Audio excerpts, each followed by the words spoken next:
नमस्कार, मैं पूनम। मेरे YouTube चैनल में आप सबका स्वागत है। आज की हमारी मोटिवेशनल कहानी है एक सहारा। एक बार किसान परिवार में एक लड़का पैदा हुआ। वो थोड़ा बड़ा हुआ। उसके पिताजी चाहते थे वो खेती करे, लेकिन लड़का चाहता था वो बड़ा होकर राजा जी की सेना में भर्ती होगा। तो पिताजी बोले कि बेटा ठीक है, फिर तुम तलवारबाजी सीख लो, क्योंकि राज्य में जिसको सेना में भर्ती होना है उसे तलवारबाजी भी सीखना जरूरी है। जिसको अच्छी तलवारबाजी आती थी उसको राज्य में लिया जाता था। तलवारबाजी की प्रतियोगिता की जाती थी। तो उसके पिताजी ने लड़के को तलवारबाजी के लिए भेज दिया। वहाँ लड़के ने सोचा कि यहाँ तो सेना में जाना बड़ा कठिन है, क्योंकि वो कभी भी तलवारबाजी सीखना चाहता ही नहीं था, लेकिन सेना में जाना चाहता था। फिर उसने सोचा मुझे तो इतनी अच्छी तलवारबाजी आती नहीं, फिर मैं कैसे सेना में जाऊँ। उसने तब दूसरा रास्ता निकालने के लिए सोचा। उसने उस राज्य के सेनापति के बारे में पता लगाया। सेनापति इसके कई रिश्तेदार के दोस्त थे। वो उनके घर जाकर उनसे बात किया कि मैं सेना में जाना चाहता हूँ। फिर उन्होंने सेनापति से बात की। सेनापति ने इसे नियुक्ति दे दी। सेनापति ने इसे इतने अच्छे से रखा कि उसे युद्ध के लिए नहीं जाना पड़ता था। इस लड़के को रिजर्व फोर्स में रख दिया गया। जैसे कि थोड़े सैनिक होते हैं, वो हमेशा आराम करते रहते हैं, जब कोई ज़रूरी होती है तब उन्हें युद्ध के लिए भेजा जाता है। लेकिन एक दिन क्या हुआ कि उस राज्य में कोई दूसरा राज्य आक्रमण कर दिया, तो ये रिजर्व फोर्स की ज़रूरत पड़ी, तो ये लड़के को भी भेज दिया गया युद्ध में। लेकिन उस युद्ध में इस युवक की पोल खुल गई। युद्ध में दूसरे सैनिकों को इसकी जान बचानी पड़ी। जब युद्ध समाप्त हुआ तब इसे सेनापति के सामने पेश किया गया और बोले, सेनापति जी, आपने ये किसको भर्ती कर दिया? तलवार चलाना बिल्कुल भी नहीं आती है। तब सेनापति कुछ नहीं कह सका, क्योंकि उसने ही तो ये बालक को भर्ती किया था। तब गुस्से से उसने कह दिया कि बेटा, तुम आज से सैनिक नहीं हो, तुम पहरेदार हो। तुम बस जाओ और महल के बाहर पहरा दो। जितने भी पहरेदार हैं उनके साथ शामिल हो जाओ।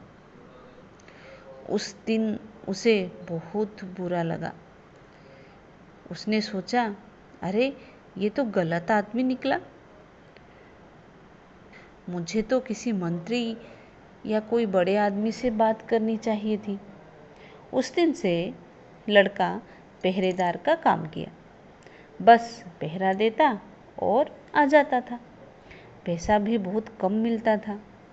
बड़ी गरीबी से अपना जीवन बिताता था। इसकी उम्र भी बढ़ रही थी, पर सोचता था जैसे भी हो राजा से बात करूँगा तो कुछ काम बन सकता है। फिर सर्दी का मौसम आ गया। इसके पास पतली सी वर्दी थी। इससे ही पहरा देता था, पहरेदारी करता था। एक दिन राजा साहब अपने महल लौट रहे थे। उनके साथ थोड़े कम सैनिक थे, तो राजा की नज़र इस लड़के पर पड़ी, जो पहरेदार है लेकिन ठिठुर रहा है, पतली सी वर्दी पहन रखी है। राजा बोले, बेटा आपको सर्दी नहीं लगती?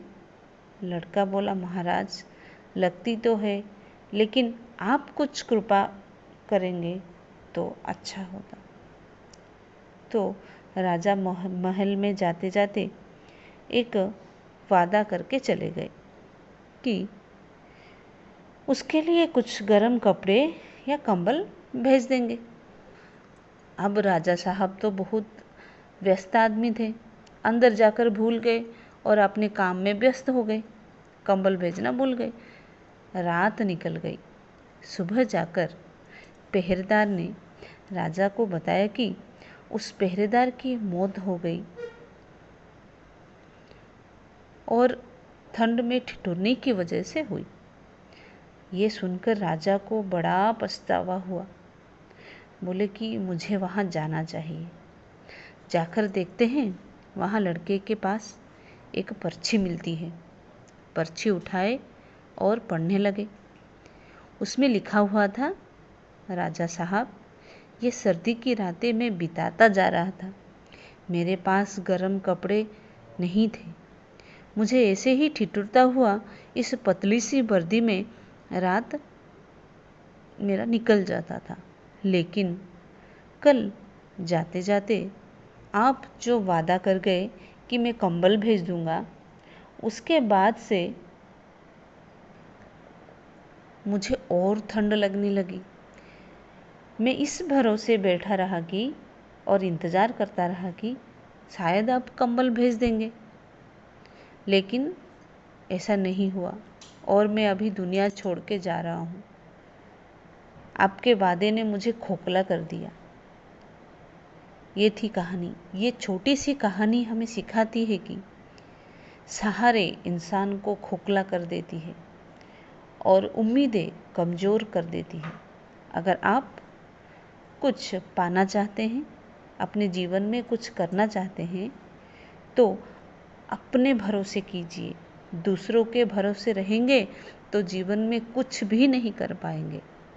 जब आप दूसरों के सहारे हो जाते हैं ना, तब अपनी सारी ताकत आप खो देते हैं। जिस काम को अपनी आसानी से कर लेते थे, वही काम आपको असंभव सा लगने लगता है। इसीलिए